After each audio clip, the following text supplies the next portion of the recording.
All right. Welcome to the Chickenfoot podcast. We're bringing it in with 0 views so far. Well, that's because we're doing a cod past. Yeah, Conpast. I'm Arthur Spooner. This is Judah Buddha. This is Judah Buddha. And this is the Chickenfoot podcast. And if you haven't voted yet, be sure to vote for Chickenfoot. It's on the ballot. You Chicken can write it coming in. home to roost. Please think about liking, following, subscribing our channel. Quick, follow us.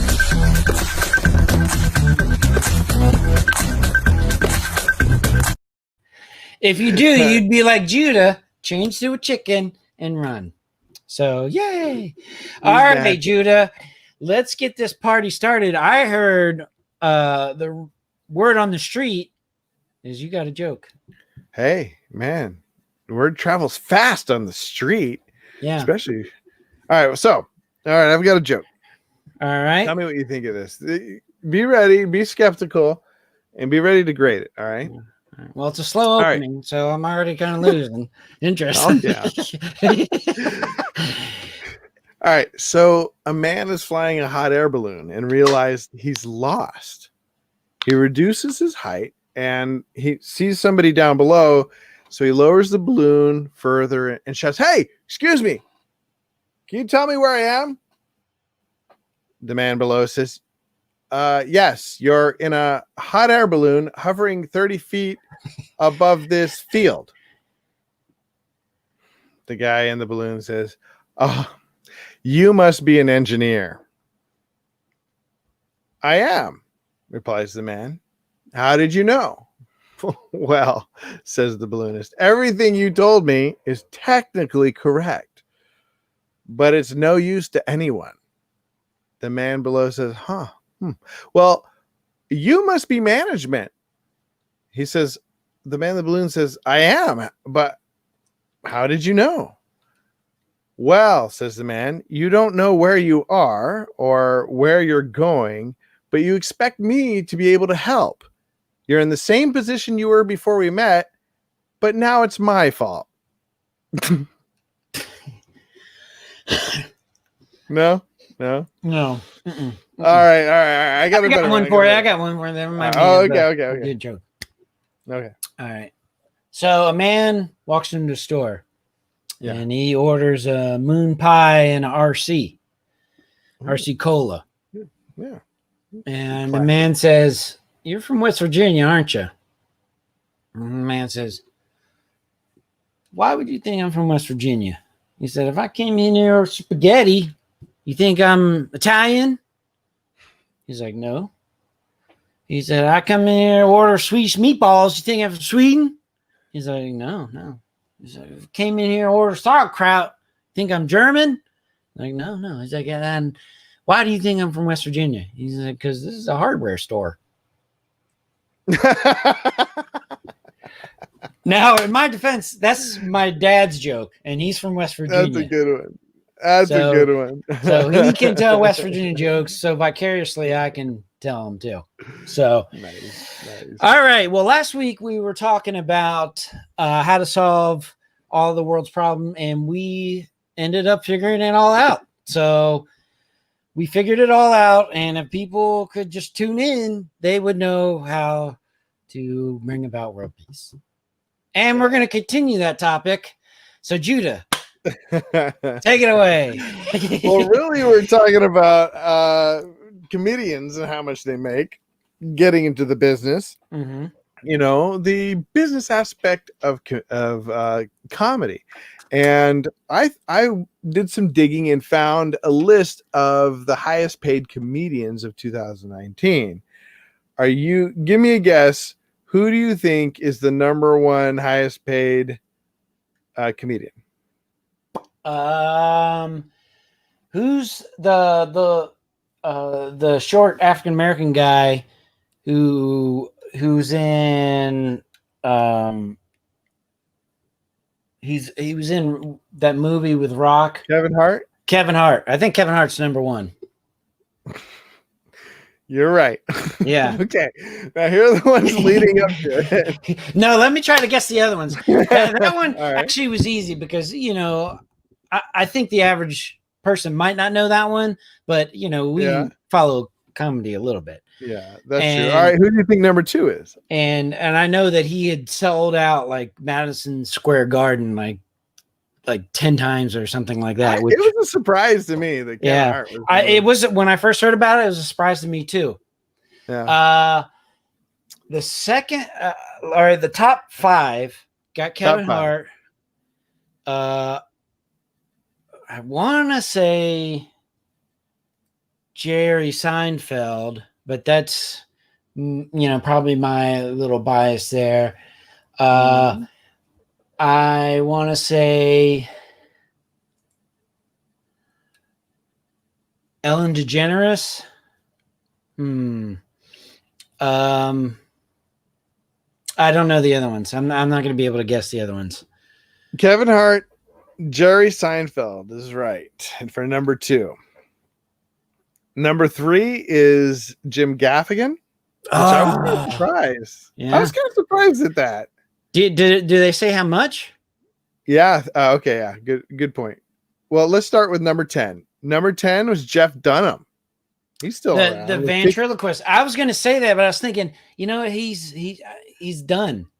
Oh, he's number 9. I'm sorry. Number 10 is Aziz Ansari with 13 million. Oh, he's the guy in Parks and Rec, right?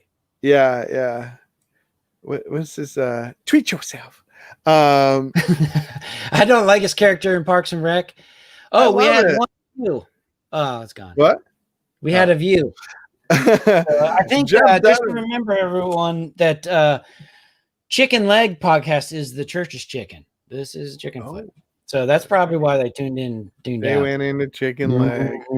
All right, so Jeff Dunham makes 15 million. I'm like you. I didn't think he was still around. Terry Fator.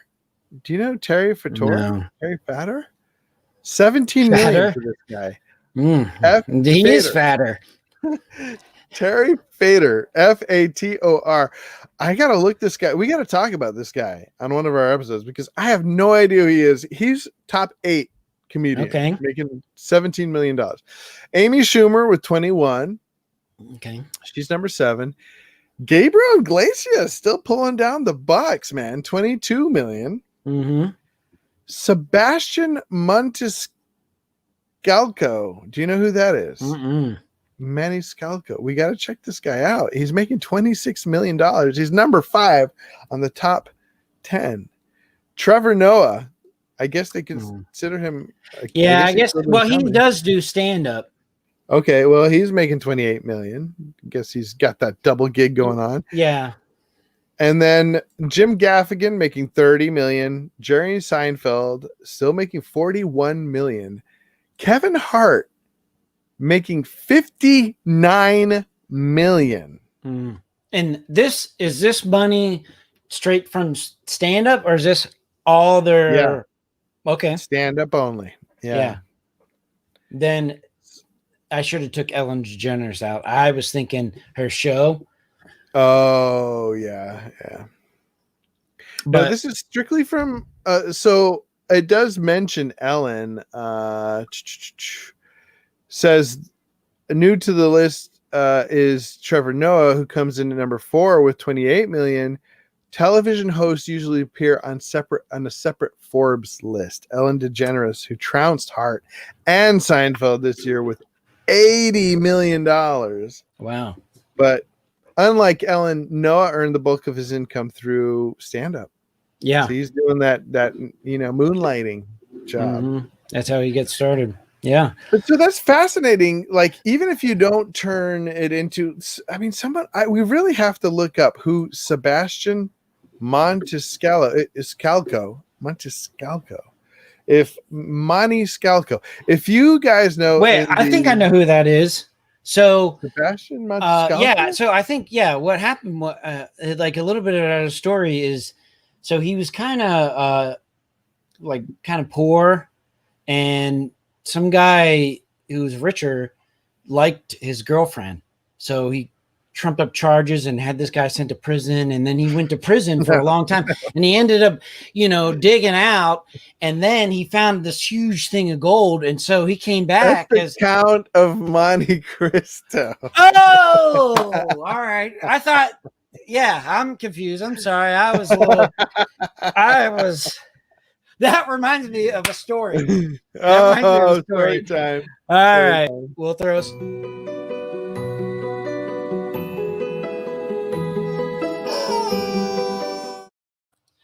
So I have a friend from seminary, Scott Engelbretson, and he started this. And I got this from him. And so I would do it. I haven't done it in a long time because I forgot totally about it. And I started, but it's always a fun thing to do because people are like, what? So basically what I just did is what you're doing, but you do it with, so like, say like you come in the room and Chanda's watching a movie with Sylvester Stallone. Okay. Right? So what you do is you describe, oh, is this the movie? And you describe all the other movies he's been in, except for the one that you're watching.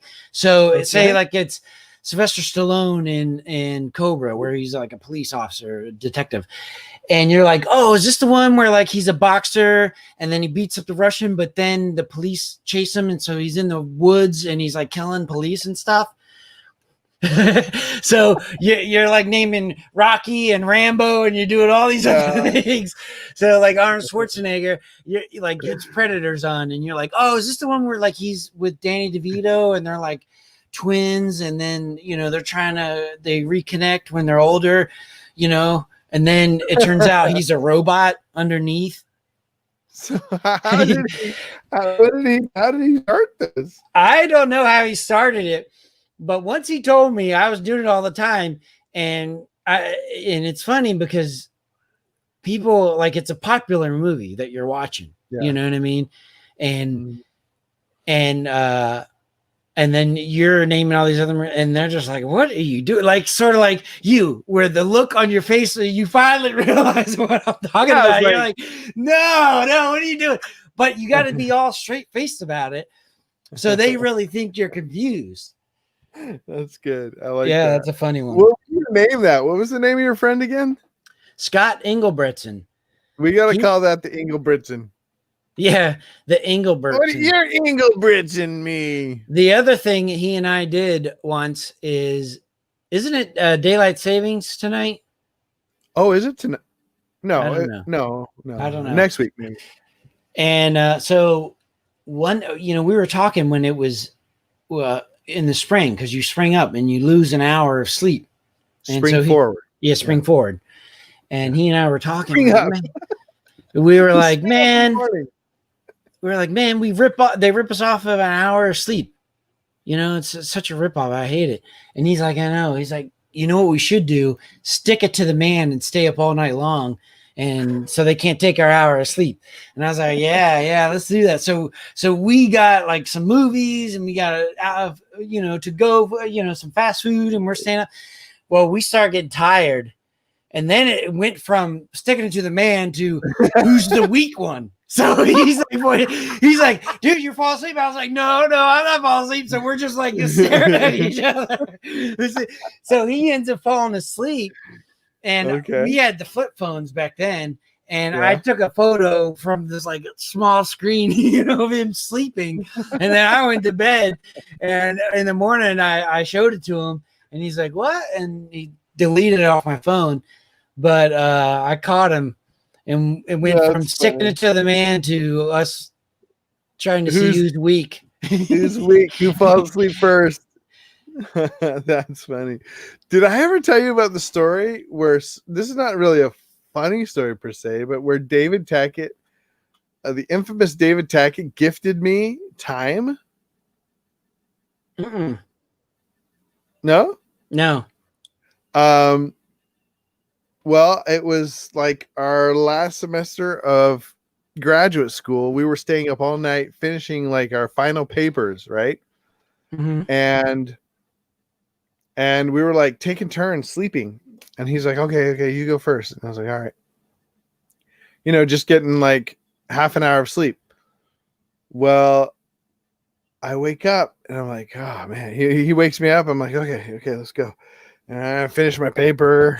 Sun comes up and he's like got this big grin on his face. And I'm like, what? I'm like, uh-oh, this can't be good. But it was good. He was like, I changed all the clocks, gave you an extra hour. You actually have an hour to sleep now before school starts, or something like that. And I was like, what? And I looked at my watch. He changed my watch. I looked at my laptop. He changed my laptop. And so he's like, yeah, you can sleep for an extra hour now. I was like, dude, that's the best gift I've ever gotten. You just gave me the gift of time. Yeah. What did they do in the office? Where one day they tricked Michael Scott because he was sleeping, and they turned all the hours, clocks forward, and they changed 1 hour so they can go home early. That's the opposite. They stole time from him. Yeah. And I don't know why it reminded me of this story, but I got a story. So it was, my parents were living in Pennsylvania, and they had 2 dogs and I think 2 cats at the time. They had Elmer, Cleo, Sandy, and Volley. And maybe they had another one. But anyways, so every morning my dad would give them water in their water dish, right? Okay. And they would wait in line behind each other. They just did it on their own. They made an orderly line, and the biggest to the littlest, the dogs first and then the cats.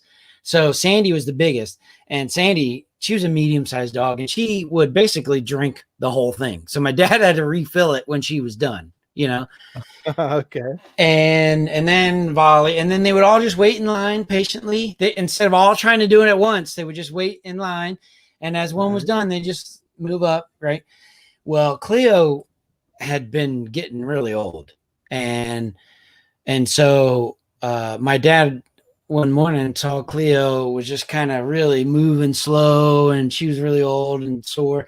My dad's like, you know what, I'm going to take her to the vet and, you know, have her put to sleep, you know. And so she's waiting in line. She just kind of lays down to sleep.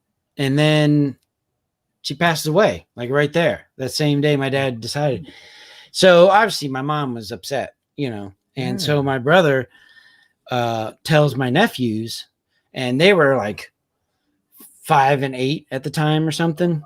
Man. And so my brother said, look, grandmom's coming over, and she's upset because Cleo died. He told the whole story, you know, what happened in the morning. And so, and Dylan's the oldest. Well, Brody wasn't there. So my mom comes to visit my brother, and Dylan says, hey, grandma, gave her a hug and said, I'm sorry to hear about Cleo. And then Brody just happens to come in at that time, and he's like, what happened to Cleo? And then Dylan goes, she died of thirst. Because in his mind, she was waiting for water, and the cat goes, as opposed to she just died waiting to get a drink of water. She died of thirst. Oh my gosh. The line was too long. She couldn't get her water. She's like, I'm so thirsty.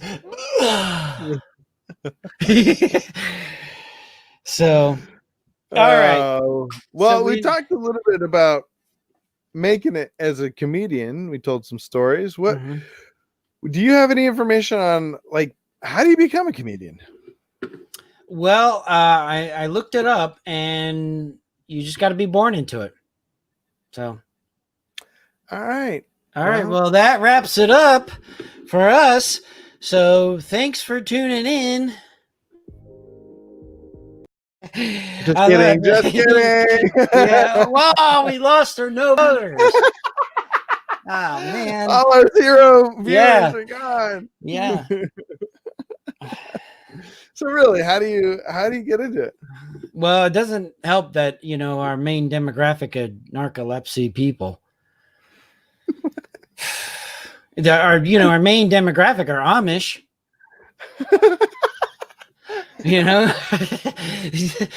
Our main demographic are people who don't pay their bills.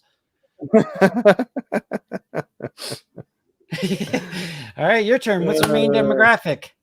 Our main demographic are lazy people. Yeah. Our main demographic don't think Judah's funny. So they never tuned in. All right. So we're about to get in, and it looks with 10 minutes, we might not finish this one. Yeah. How do you get your foot in the door into stand-up comedy? How do you get into comedy? So I found a couple articles. So how to build your career from scratch, how to start out. First one is, does your comedy have you question the teachings of the Mormon Church? Just kidding. I found this one on the internet. All right. So, let's see here. Getting started. So first is study, learn, and practice. It's not just you just going out there and just practice, but you got to also kind of study what comedy is. What is laughter? What makes people laugh? What do people laugh at when you're making people laugh? What typically makes people laugh when they're around you? Right. So if you're trying to do an Eddie Murphy thing, that might not be your style. So when people, so learn the essence of what your comedy is, or if you don't know what your comedy is, try different stuff out. Right. And practice, working it. And if people think something's funny and you figure out why that's funny, is it funny because you're telling a story? Is it funny because it's like this ridiculous idea out of nowhere? You know what I mean? That just is so silly. Yeah. And so you kind of explore that, and you learn from professionals, what they do. You don't necessarily copy their material, but you might copy their presentation, right? You kind of do a little cut and paste a little bit to help feel yourself where you stand. So you might start like kind of doing a Jerry Seinfeld style, and then realize, that's not my style. I'm more something else, right? So that's how you can kind of learn your style, learn why you're funny, and begin to practice. So you're also writing jokes, just to get up there and just to kind of riff it. You're going to be frustrated. You're not going to be prepared, you're and the thing about writing jokes and being prepared is when you get nervous, you can still kind of go through because you've done this joke over and over and over and over and over again. Right. So you can still go through the joke and be nervous, as opposed to you're trying to think of something funny, but you're just nervous. And it's hard to think on your feet when you're nervous. And then the next thing. Yeah. So just getting the repetition, the experience in. Yeah. And practice, when they're talking about this point of practice, is more like you work in your material. Yeah. Right. You writing your material and you're kind of trying it out on friends and stuff. Then the next one is you got to perform. Yeah. You just have to do it. So have you ever been to open mic night? I have been to open mic. My friend Jason Cranchez took me to open mic when I went down to Austin. They have a lot of open mic down there. Did you perform? I didn't do it. No. I don't have any material or anything like that. Although I have, some bits and stuff on my phone that I could harness and to try to make it into something. But we went, and there's a few people who are really good, but you've got to be like the open mic night. You've got to be able to sit and be okay with like cringe factor, because Yeah. not everyone who does open mic has a knack for it, has insight into what they're doing. And I mean, I drank a lot of alcohol that night, so I remember drinking a lot. And so the cringe factor would make me kind of giggle and laugh a little bit. But they would have a few people who were local comics who would stop in on the open mic night like later, and they would jump in. Okay. You know, like if it got too bad or something? No, it was more like open mic night early on was pretty much open. It's like karaoke. You just put your name on the list and they just introduce you. And maybe the person who introduces people, you know how they got to be a little funny and tell a few jokes here and there. They might be like a comedian or work with comedians at the bar and stuff. But the cringe factor is really high. So if you can't handle that, then you're going to have a rough time. So I think we should make it one of our goals. Like we have to go and do like next time we're together, we have to do an open mic night. Open mic night. Okay. Yeah. Work on some material. Would you say that it's almost impossible to get in the business without practicing by doing an open mic? Well, if you no, I wouldn't say it's impossible. No. Actually, the example that comes to mind is Ricky Gervais. Okay. And he started writing and performing in, TV shows like The Office and Extras and stuff like that. And then after he made it big, he's like, you know what? I could do stand-up. And so then he just jumped in and started doing stand-up. So he never did open mic. He was already famous and he just started doing stand-up.